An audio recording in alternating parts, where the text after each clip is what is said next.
Hello everyone. आज हम करेंगे क्लास 5 का chapter number 3, how many squares.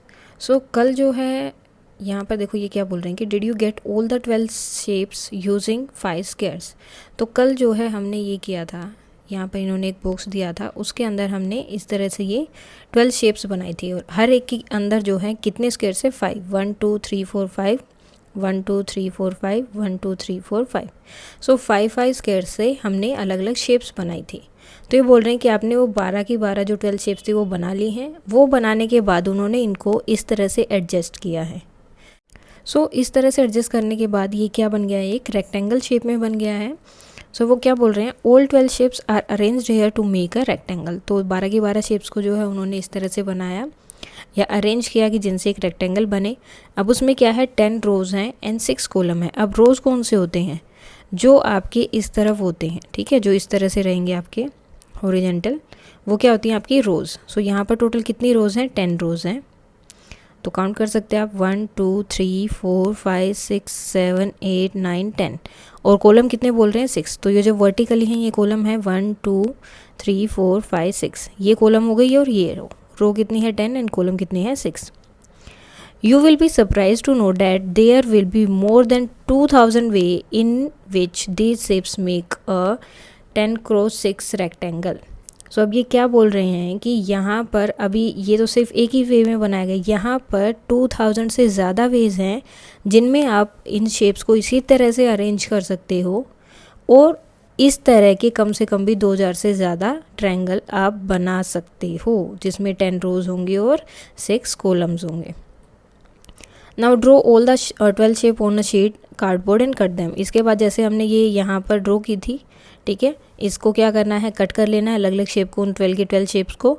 Then उनके बाद अरेंज करना है अलग अलग वे में एंड हमें उनसे क्या करना है, रेक्टेंगल बनाना है। उसके बाद दूसरी पजल भी दी हैं कि आप चाहें तो ऐसे ही, यहाँ पर कितना था 6 इंटू 10 का था या 10 इंटू 6 बोल लो। अब दूसरा क्या बनाना है, 5 इंटू 12 के लिए भी आप इसी तरह से बना सकते हो। Now here is a game time. There is a chess board, ये चेस बोर्ड है। Play this game with your partner with one set of 12 shapes. तो आपको क्या लेना है, यहाँ पर वो जो 12 शेप्स थी वो ऐसे के ऐसे ही रखनी है, मतलब आप दोनों जो है वो 12 शेप्स लेंगे जो हमने ऊपर ड्रॉ की है और चेस बोर्ड पे इस तरह से उन्हें अरेंज करते रहेंगे कि जिसकी भी बारी आएगी वो, जैसे यहाँ पर मैंने अपना रख दिया एक ये वाला। सो ये तो 4 ही हुए। इस तरह से मीन्स जो भी आपकी शेप है आप उनको इस तरह से अरेंज करोगे कि यहाँ पर आप उसे पूरा रख दो। जैसे ये हो गया तो मैंने यहाँ पर ये रख दिया। सो इस तरह से आपको अपनी 12 के 12 शेप्स को इस तरह से अरेंज करना है आपको और अपने फ्रेंड को। सो जो अरेंज कर लेगा वो जीत जाएगा, जो नहीं कर पाएगा वो हार जाएगा। The first player pick one shape, पहले प्लेयर को पहली शेप उठानी है और उसको यहाँ पर अरेंज करना है। देन दूसरा प्लेयर दूसरी उठाएगा और अरेंज करेगा। कीप टेकिंग टर्न, इस तरह से टर्न लेते रहना है और जो लास्ट पीस यहाँ पर डालेगा वो क्या होगा, विनर होगा। उसके बाद आपको अपनी टाइल बनानी है। Remember the floor pattern in maths magic book 4, यानी कि क्लास 4 में जो है फ्लोर पैटर्न दिए थे, यानी कि जो आपके फ्लोर्स होते हैं, फर्श होता है, उस पर जो अलग अलग तरह के टाइल्स जो लगे होते हैं उनसे अलग अलग पैटर्न बनाते हैं, ठीक है। जैसे बिल्डिंग विद ब्रिक्स था, चैप्टर नंबर 1 है जो क्लास 4 में, उसमें भी वो टाइल्स से उन्होंने अलग अलग पैटर्न बनाए थे फ्लोर पर। सो सेम इसी तरह से जो है आपको भी वो पैटर्न को यहाँ पर देखना है and you had to choose the correct tile which could not be repeated to make a pattern so that there will be no place left. So आपको इस तरह से अरेंज करना है कि वहाँ पर कोई भी प्लेस ना छूटे। Now Ziri want to a shop and was surprised to see the different design of tile on the floor. Aren't this beautiful? So उसने देखो इस तरह की ये डिज़ाइन वहाँ पर शॉप पर देखी। Can you find the tile which is repeated to make each of these floor pattern circle a tile in the each pattern? तो आपको क्या यहाँ पर कोई एक ऐसा पैटर्न दिख रहा है जो बार बार रिपीट हो रहा है। अब यहाँ पर देखो ये वाली चीज़ बार बार रिपीट हो रही है और इसका पैटर्न क्या है, इसका पैटर्न जैसे ये वाला हो गया, ये बार बार रिपीट हो रहे हैं हर जगह पर। सेम यहाँ पर ये वाला पैटर्न है, कभी नीचे कभी ऊपर, इस तरह से ये पैटर्न बार बार फॉलो हो रहे हैं। तो आपको इनको जस्ट सर्कल करना था इस तरह से।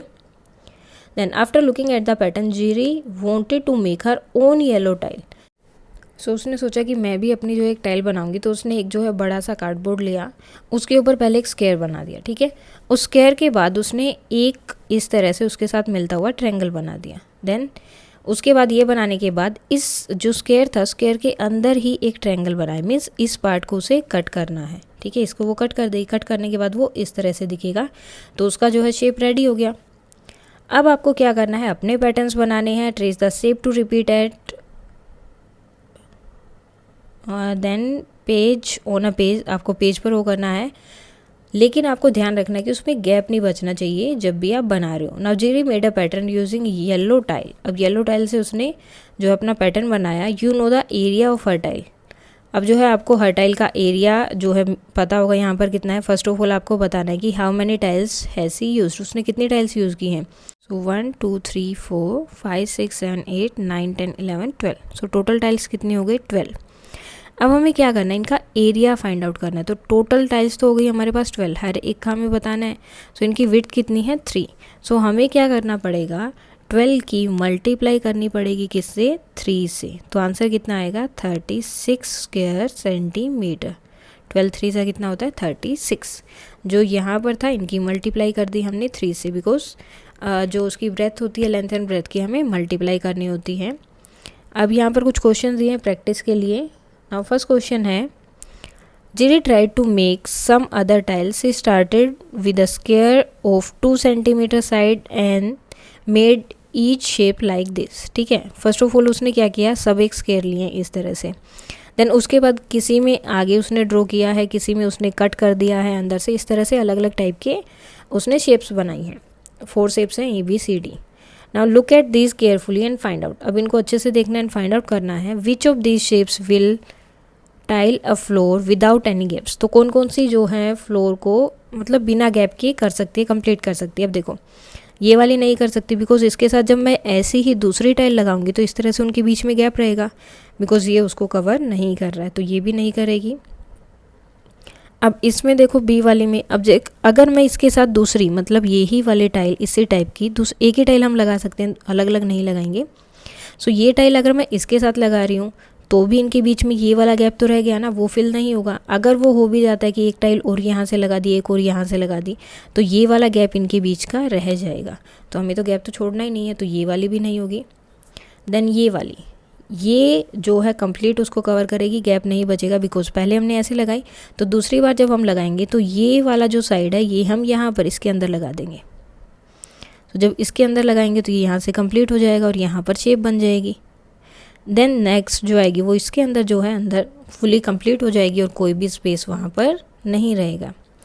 नाउ डी में भी वैसा ही हो सकता है। डी में देखो, अब यहाँ से अगर उन्होंने बाहर निकाला तो यहाँ से अंदर की तरफ है, यानी कि जो दूसरी टाइल आएगी वो इसके अंदर अच्छे से फिट हो जाएगी इस तरह से, तो इनमें कोई भी गैप नहीं रहेगा। तो जो टाइल आपकी सी एंड डी है, सी एंड डी, तो वो क्या है, वो फ्लोर बना सकते हैं इजिली विदाउट एनी गैप।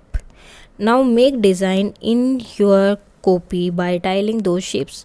अब आपको डिज़ाइन बनाना है अपनी नोटबुक में कि अगर आप इनको जो है वहाँ पर लगाओगे अपनी, यानी कि बुक बनाओगे, जैसे हमने ये फ्लोर बनाया, ठीक है।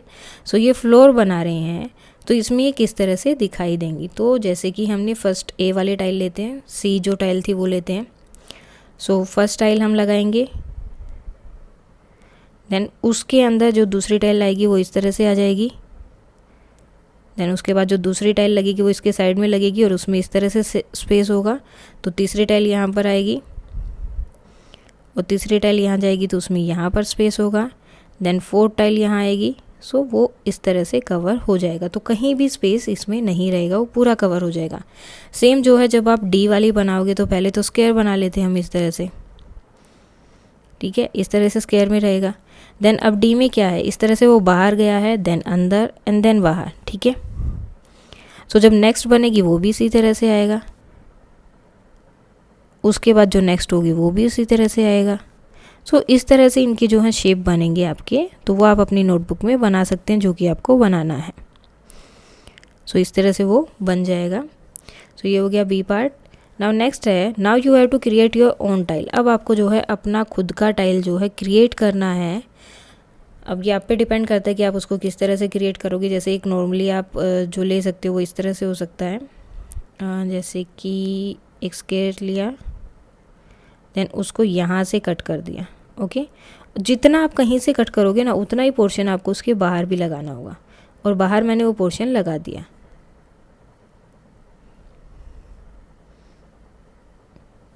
क्योंकि जैसे ही हम फिर उन 2 टाइल्स को ऐड करेंगे तो वो इक्वल हो जाएंगी, तो उनमें स्पेस नहीं बचेगा। क्योंकि अब देखो, अब जैसे ये बन गया हमारा, तो अब अगर मुझे दूसरी टाइल लगानी है तो उसके अंदर ये वाला पोर्शन यहाँ पर आ जाएगा। सेम जो है एक अगर हम ट्रायंगल की लेके चले, इस तरह से हो जाएगा। देन इतना ही स्पेस जो है हम इसके पीछे की तरफ छोड़ देंगे, ताकि जो दूसरी टाइल आएगी वो इसमें कम्प्लीटली चली जाएगी, जिससे कि इसमें कोई भी, और उन्होंने ट्रायंगल के लिए बोला भी है तो हमने ट्रायंगल से एक टाइल बना दिया। सो इस तरह से आप जो है बना सकते हो। आपको कोई और शेप लग रहा है कि आप कुछ और भी ट्राई कर सकते हो तो आप अपनी तरफ से कोई भी ट्राई कर सकते हो। ये फिर सिर्फ 2 एग्जांपल थे जिस तरह से आप बना सकते हो। सो आपका पूरा का पूरा चैप्टर कंप्लीट हो गया है, how many squares. So that's all for today. अगर कोई डाउट हो तो आप कमेंट करके बता सकते हैं। Thank you.